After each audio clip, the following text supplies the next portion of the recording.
A paz do Senhor, amada igreja, amado irmão e irmã, sejam bem-vindos a mais um culto da série Falando de Deus e que Deus possa tocar profundamente em nossos corações no culto de hoje. Eu espero que você receba a palavra que vem do trono do Senhor. Em primeiro lugar, eu gostaria de agradecer de todo o coração aos irmãos da igreja Bereia que nos convidaram para o domingo passado participarmos do culto de mulheres, seria o culto de encerramento, da campanha de mulheres, e a minha esposa, a pastora Angie Medrado, teve, a honra de trazer a palavra naquele final de tarde e início de noite. Aos queridos pastores Eliabe, João Camilo, Joabe, as suas esposas, obreiros e a todos os membros daquela casa de oração, o nosso carinhoso obrigado e agradecemos pelo respeito que sempre nos receberam e pelo respeito em que eles consideram o nosso ministério. Que Deus continue a dirigir a esta obra a vida dos irmãos em Cristo Jesus. O tema de hoje, o tema que Deus tocou no meu coração a nós hoje meditarmos, é sermos libertos. Sermos libertos. Se você analisar no mundo democrático, pelo menos no mundo democrático, a prisão e a liberdade estão relacionadas a indivíduos que cometem algum tipo de crime. São detidos pelos órgãos policiais e levados a um julgamento. Julgamento esse normalmente dirigido por um juiz de direito, na maioria dos países pelo menos é assim, e ele vai determinar se uma sentença àquele acusado, aquele que está ali como réu. Em alguns casos existe até a participação de um grupo de jurados. Isso vai depender da gravidade do crime cometido. A condenação pode, então, gerar consequências ao réu, que no mais grave seria, pelo menos no Brasil, a prisão. Em alguns outros países do mundo existe até a pena de morte, dependendo da gravidade do seu crime. Nos Estados Unidos, em alguns estados dos Estados Unidos, isso acontece. Mas, no caso de prisão, a liberdade, então, fica restrita a uma cela, a uma dependência prisional no caso de condenação. Mas existe um outro tipo de prisão e que nos limita também e nos tira também, de certa forma, a nossa liberdade. E a mais comum, que não envolve atos criminosos, é a enfermidade. A enfermidade, dependendo do seu grau, da sua agressividade, ela pode sim nos aprisionar. Aprisionar numa cama, aprisionar numa cadeira ou num hospital. A diferença é que nós não estamos na mão de um juiz, mas sim nós estamos sendo cuidados por médicos ou por uma junta médica. Em ambos os casos, existe a possibilidade de termos a nossa liberdade limitada e impedida de ser exercida, em virtude, às vezes, da gravidade da enfermidade e de virtude, às vezes, de uma condenação criminal. Um programa que eu gosto de assistir, e já até comentei a respeito, é um programa de calouros americanos, que se chama American Got Talent. E na pregação que eu fiz em junho de 2021 sobre Naamã, eu fiz um comentário, desse programa, e que eu gosto de assistir de vez em quando, e aparecem algumas coisas interessantes, e eu mencionei naquela palavra, naquele dia, a respeito da apresentação de uma jovem chamada Jane Nigbird. E ela se apresentou naquele programa, na época com 30 anos de idade, e para cantar uma música da sua autoria chamada Está Tudo Bem, ou It's Okay.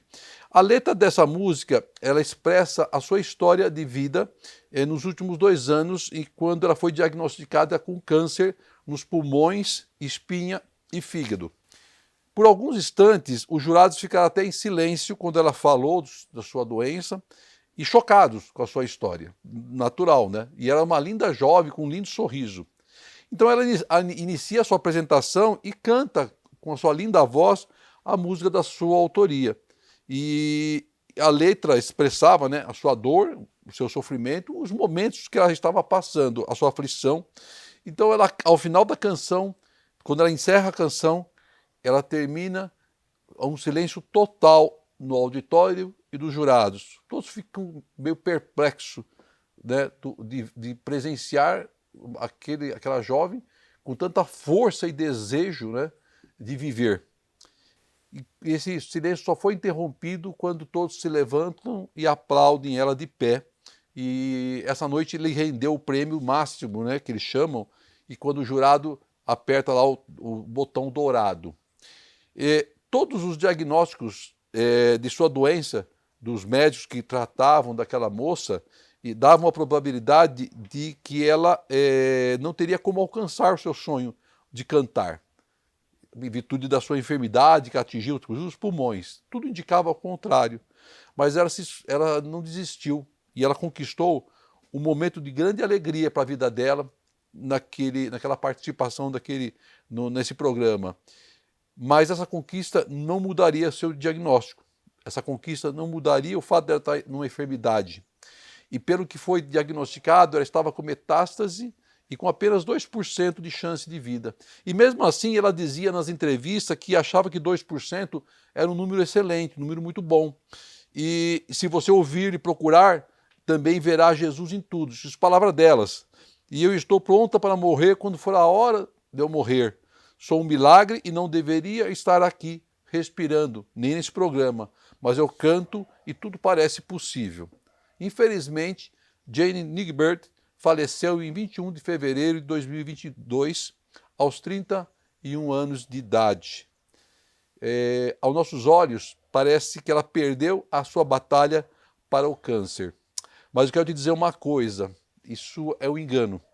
Para os servos e servas do Senhor, aos que creem que tudo está debaixo da vontade de Deus, que nada acontece sem que Deus permita, temos a certeza de que essa moça foi liberta da prisão de uma terrível doença. Você deve estar se perguntando se eu estou dizendo que para sermos libertos de nossa enfermidade nós teremos que morrer. Eu não estou dizendo isso. Eu estou dizendo que Deus tem uma forma de ver e fazer. No caso dessa moça, Deus a quis libertar daquela forma, de levá-la aos seus braços. Nós precisamos aprender a separar liberdade que o mundo entende ser a certa ou a correta e buscarmos entender a liberdade a qual Deus quer para nossas vidas. É importante olharmos pelo lado espiritual e nada melhor do que buscarmos a resposta, às vezes, a essa dúvida na palavra de Deus. Então eu te convido a hoje buscar verdadeiramente o sentido de sermos libertos, entendermos o sentido bíblico de sermos libertos. Eu te convido a abrir sua Bíblia, se você assim puder, em Lucas 13, do versículo 10 ao 17. Lucas 13, versículo 10 ao 17. Amém? O título dessa palavra na Bíblia é A Mulher Curada no Sábado. Amém. Versículo 10. Ensinava no sábado numa das sinagogas. Quem? Jesus. E eis que estava ali uma mulher que tinha um espírito de enfermidade. Havia já 18 anos e andava curvada e não podia de modo algum endireitar-se. E vendo Jesus, chamou a si e disse-lhe: Mulher, estás livre da tua enfermidade. E pôs as mãos sobre ela e logo se endireitou e glorificou a Deus. E tomando a palavra o príncipe da sinagoga, indignado porque Jesus curava no sábado, disse à multidão: 6 dias há em que é mister trabalhar. Nesses, pois, vinde para seres curados, e não no dia de sábado. Respondeu-lhe, porém, o Senhor, e disse: Hipócrita, no sábado não desprende da manjedoura cada um de vós o seu boi, ou o jumento, e não os leva a beber? E não convinha soltar desta prisão, no dia de sábado, esta filha de Abraão, a qual há 18 anos Satanás tinha presa? E dizendo ele isto, todos os seus adversários ficaram envergonhados, e todo o povo se alegrava por todas as coisas gloriosas que eram feitas por ele. Amém, amém. Glória seja dada a Deus. É interessante essa passagem no livro de Lucas. Vocês sabem que Lucas, ele era médico. Ele tinha conhecimento da medicina e com certeza na época ele tinha o conhecimento que havia em certas enfermidades que a medicina de época não tinha como curar, era limitada aquilo que eles tinham como recursos, como conhecimento. Mas também sabemos que Lucas, o apóstolo Lucas, após a sua conversão, após a sua caminhada com Cristo, o seu entendimento se abriu a respeito da cura, a respeito do milagre do mundo espiritual. Afinal, Lucas, o apóstolo Lucas, ele andava com o médico dos médicos, o Senhor dos senhores, com Cristo. Nós, servos do Altíssimo, você serva, você servo do Altíssimo, também sabe que para Deus nada é impossível. Para Deus tudo é possível. O que a vontade de Deus sempre prevalecerá sobre nossas vidas. Então, no versículo 10, ele começa dizendo que Jesus ensinava nas sinagogas no sábado. Jesus estava quebrando paradigmas. Jesus estava ensinando no sábado. Ele estava levando a palavra de cura, a palavra de transformação, a palavra de libertação. E eu te pergunto, o que tem de errado em ensinar no sábado? Claro que na nossa cultura, no Brasil, não tem nada de errado em fazer isso, mas para determinadas épocas, como a de Jesus e alguns países, havia uma questão cultural, de ideologia, e até hoje ainda existe em algumas religiões isso. Se vocês olharem, a Adventista do sétimo dia, tenho todo o meu respeito, eles guardam o sábado, como guardavam os judeus na época. Então eles guardam o sábado. É uma prática, é um costume, é a cultura deles. Ensinar na sinagoga no sábado era um hábito de Jesus durante os primeiros meses de seu ministério. Jesus estava ali para ensinar a palavra. E o versículo 10, ele fala que ele estava ensinando sobre ele mesmo, se você analisar. Isso pode ser testificado na palavra do Senhor em João 1:1, que diz assim: no princípio era o verbo, e o verbo estava com Deus, e o verbo era Deus. O verbo está se referindo ao Cristo. Ao Cristo, e também falado em Apocalipse 19:13. E estava vestido de vestes tingidas em sangue, e o nome pelo qual se chama é a palavra de Deus. Ou seja, a palavra que ele estava pregando sobre ele, estava se referindo a ele. Ou seja, o cordeiro levado ao madeiro chamado Cristo. Veja que tudo se resume nele, em Cristo. Sendo assim, as pessoas que escutavam aquela palavra pregada pelo Cristo, era a palavra de Deus, né, lançada no sábado, eles, além de escutar, eles viam ela em sua frente, porque eles estavam frente a frente com Cristo.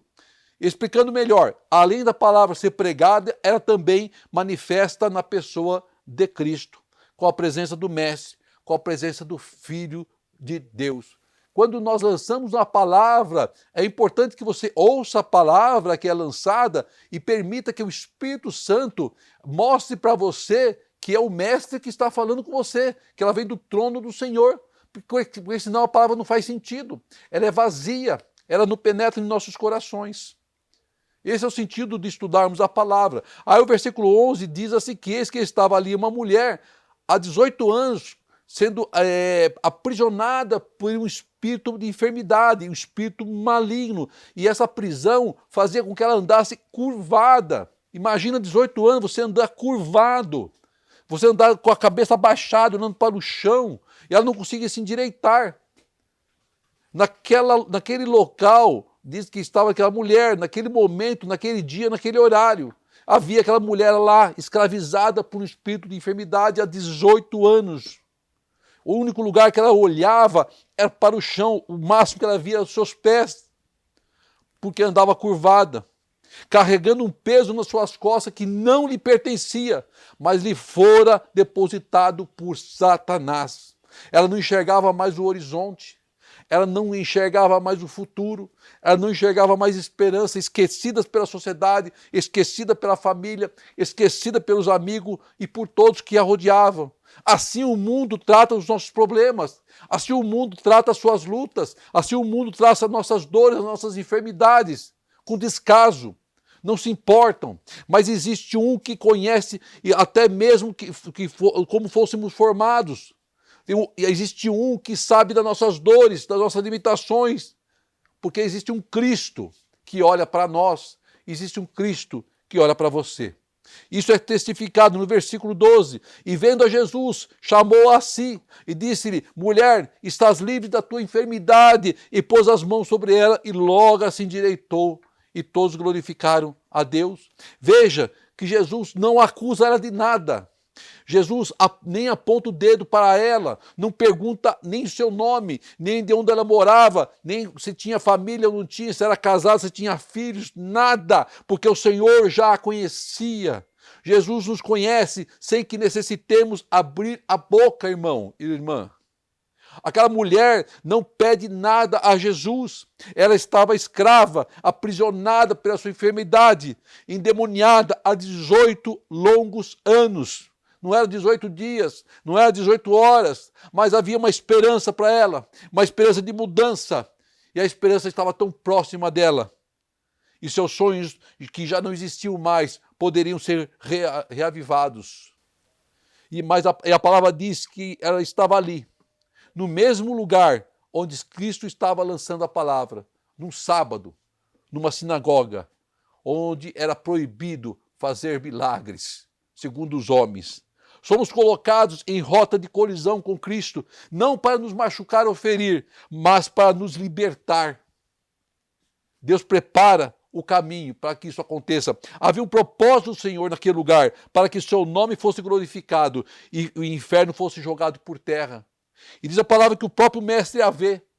E diz lá na parte A do versículo 12, e vendo a Jesus, ninguém levou aquela mulher naquele lugar.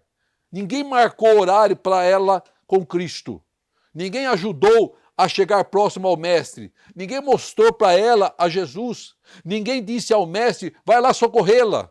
Os que estavam lá queriam apenas resolver os seus problemas, sem se importar com aquela mulher. É assim que acontece no dia de hoje. Somente Jesus se importa com nossos problemas, nossas lutas. Nada diferente do que acontece hoje. O mundo não nos vê. O mundo passa ao nosso lado. Pouco se importa se estamos prostrados.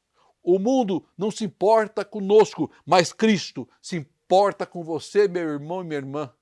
Cristo, o Cristo que foi pregado no madeiro, ele sim se importa com nossas dores, com nossas lutas. Lá em Isaías 51, 7, 8 diz assim: ouve-me vós, que conheceis a justiça, povo em cujo coração está a minha lei. Não temais o opróbrio dos homens, nem vos turbeis pelas suas injúrias, porque a traça os roerá como a roupa e o bicho os comerá como a lã.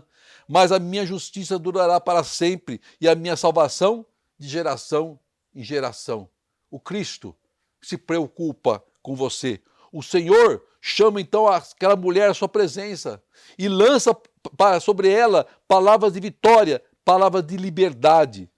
Mulher, estás livre da tua enfermidade. Seria o mesmo que dizer, mulher, eu curo todas as suas feridas. Mulher, eu apago os teus pecados. Mulher, mudo agora a sua história. Mulher, volta agora a sonhar. Mulher, seja livre. Seja livre dessa sua angústia, dessa sua prisão. Seja livre das correntes do inferno que foram lançadas sobre tua vida. Jesus não entrevista demônios que atormentavam aquela mulher. Jesus não pediu nada em troca para ela. Jesus usou de misericórdia sobre a vida daquela mulher, como usa de misericórdia sobre a minha vida, sobre a tua vida, e lança palavras de vitória e libertação. Então recebe, meu irmão, minha irmã, a palavra profética sobre a tua vida. Estás livre da tua enfermidade. Aleluia, glória seja dada a Deus. Aí o versículo 14 diz que, tomando a palavra, o príncipe da sinagoga, indignado, porque Jesus estava curando no sábado, e era contra a cultura da época, era contra os princípios daquele lugar, era contra as leis estabelecidas pelos homens, e ainda tenta contra-argumentar, tem 6 dias para fazer isso, por que vai fazer isso no sábado? Você sabe o significado de príncipe da sinagoga? Seria o mesmo que dizer alguém importante ou uma autoridade judaica, ou seja, ele era uma autoridade naquele lugar, uma autoridade levantada pelos homens naquele lugar. E a palavra do versículo 13, né, foi de que Deus trouxe o quê? Bênção e milagre naquele lugar. Jesus trouxe bênção e milagre naquele lugar. E assim como nós recebemos bênção do Senhor e milagre, aí vem o quê? Vem o inferno, vem o enviado do diabo para tentar tirar a nossa alegria, tentar roubar a nossa bênção, tentar tirar a nossa paz, tentar minar a nossa vida. Não é diferente com Jesus, aquela mulher que acabara de operar um milagre, lá vem o diabo tentar agir, tentar desqualificar, tentar impedir, tentar criar um obstáculo. Aconteceu com Jesus, acontece conosco. O homem, o inferno, quer tentar limitar a operar de Deus. O inferno que tenta usar artifícios para desqualificar o milagre do Senhor, tenta tirar a nossa atenção de Cristo, tenta tirar a nossa atenção no foco do milagre, no meio da adoração, no meio da palavra, ficamos mais atentos aos acontecimentos externos do que adorarmos a Deus. Cuidado, irmão, Satanás age de forma sutil para tirar nossa atenção, para roubar nossa bênção, para confundir a nossa mente, para darmos mais importância a outros acontecimentos do mundo do que nós focarmos, do que nós meditarmos na palavra que nos ensina, que nos alimenta, nos cura, nos transforma, nos abençoa. Aí o versículo 15 diz que respondeu, porém, Jesus, aquele mestre da sinagoga, hipócrita. No sábado, não desprende da manjedoura cada um de vós o seu boi ou jumento e não leva para beber água? Quando nós buscamos o significado de hipócrita, nós vamos encontrar vários significados. Enganador, fingido, desleal, dissimulado e assim por diante. Finge ser uma coisa e é outra. Lobo em pele de cordeiro. Tem um ditado popular comum, né? Você já ouviu falar? Faço o que eu digo, mas não faço o que eu faço. É um ditado regularmente usado para denegrir alguém que demonstra maus exemplos nas suas atitudes. Ao invés de olharem para o milagre, aqueles príncipes da sinagoga, ele estava preocupado em cumprir uma tradição. Cristo veio para cumprir a lei. Cristo veio para operar milagre no tempo dele, na hora dele. Cristo não está limitado ao tempo, às culturas, às normas, aos regulamentos dos homens.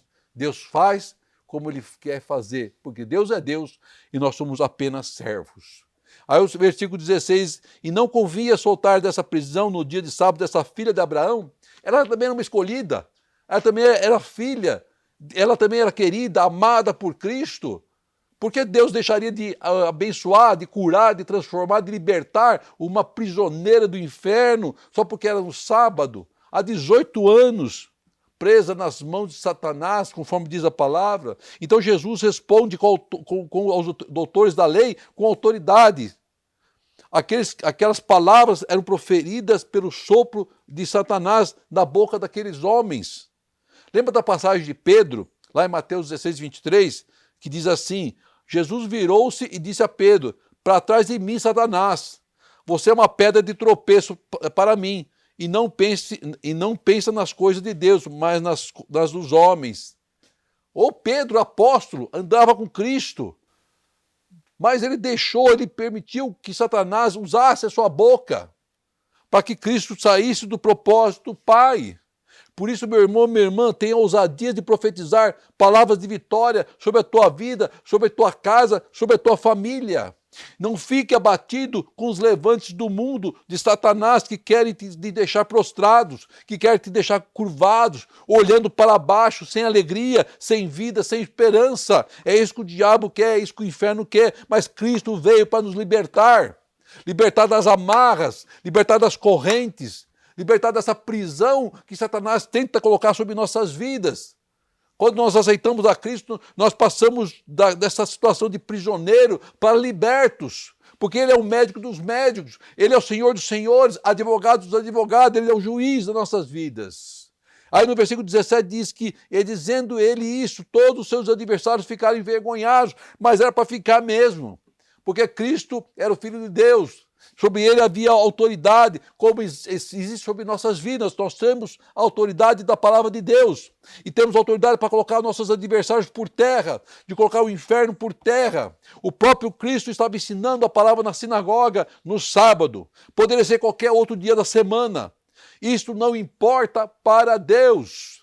O que importa para Deus é que a sua palavra seja lançada. Deus te coloca em situações, às vezes, que você menos espera. E tem a oportunidade de lançar a palavra a uma vida que carece, que precisa de libertação. Então abre sua boca e lança a palavra. Lança aquilo que Deus coloca no teu coração. Para que aquela pessoa seja liberta. Não importa se é de dia, de noite, de madrugada. Opera na vida dessa pessoa. Tenha autoridade revestida sobre a tua vida. Deus não está preso ou limitado a coisas ou cultura do homem. Deus opera no tempo e na hora que Ele determinar. Nada poderá impedir o operar de Deus em tua vida, na vida daquele que Deus assim desejar. O que Deus fará em nossas vidas é para que o nome do Senhor seja glorificado. A enfermidade vem para nos abater. O mundo não se importa conosco, ninguém se importa conosco. Mas Cristo se importa. Ele se importa. Sabe por quê? Porque o Verbo estava com Deus e o Verbo era Deus. Desde o princípio da criação do mundo, desde o começo da criação do mundo, Cristo sempre se importou conosco. Deus sempre se importou conosco. Então, tira isso das cabeças, que Deus não está se preocupado com o seu problema, com a sua luta. Ele está preocupado, sim, e Ele vai agir sobre a tua luta, sobre a sua dificuldade. Sabe por quê? Porque Ele conhece. Ah, mas eu não tenho ouvido o Senhor fazer nada. Eu tenho orado e Deus está em silêncio. Parece que Ele não fala, não escuta a minha oração. Eu digo para você que escuta sim. Ele já está trabalhando a seu favor. Ele já está trabalhando na sua causa, na sua dor. E Ele pode sim reverter essa situação. Basta você confiar, basta você buscar, basta você estar lá no momento que Deus te chamar. Porque Ele vai só lançar a palavra sobre você. Seja liberto. Então eu te digo hoje, meu irmão, minha irmã, seja liberto em nome de Jesus Cristo. Seja liberto da sua luta, seja liberto da sua dor, seja liberto da sua angústia, seja liberto dessa preocupação que está no teu coração. Seja liberto das amarras do mundo e do inferno, no nome poderoso de Jesus Cristo. Amém. Oremos ao Senhor. Pai, querido Deus, quero te louvar e agradecer por essa palavra abençoada, Pai amado, ao qual tu nos libertaste hoje, Pai Santíssimo, das amarras do inferno, Pai. Que o Senhor visite a cada um que esteja assistindo esse culto, Pai, a vida de cada irmão, cada irmã, Pai, na sua casa, no seu trabalho, no seu carro, onde quer que eles estejam, Pai, que seja um encontro marcado com Cristo, Pai, para que as suas vidas sejam transformadas, para que as suas vidas sejam libertadas, em nome de Jesus, Pai querido. A autoridade que vem no seu nome, Pai, coloca o inferno por terra para que o nome do Senhor seja glorificado hoje e sempre em Cristo Jesus. Que o grande amor de Deus, as doces, maravilhosas consolações do Espírito Santo de Deus estejam com todos, em nome de Jesus. Amém e amém. Glória seja dada ao Senhor.